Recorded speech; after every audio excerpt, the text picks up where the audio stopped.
effective thinking, effective action, effective relationships, and effective accomplishment is what our education should be about for 13 or 14 years. When kids get to college now, and if you've spoken to any college teacher, you hear this over and over and over again. I need to teach my students to think. Guess what? By the time the kids get to college, it's too late. They had better have learned to think and act and relate while they're in our schools.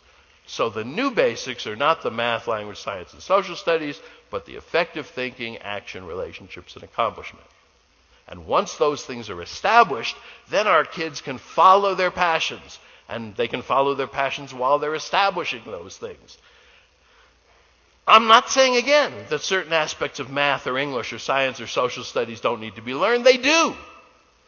But those elements are different for each student in function of their individuality, their individual interests and talents and passions.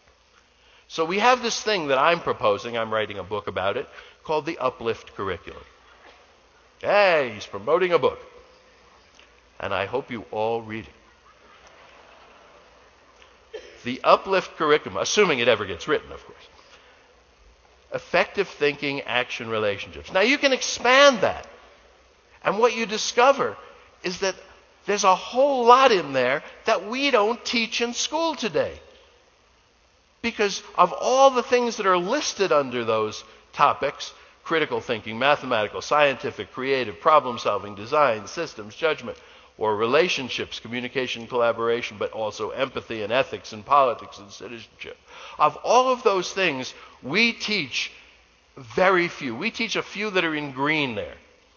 I would say that's 1, 2, 3, 4, 5, 6.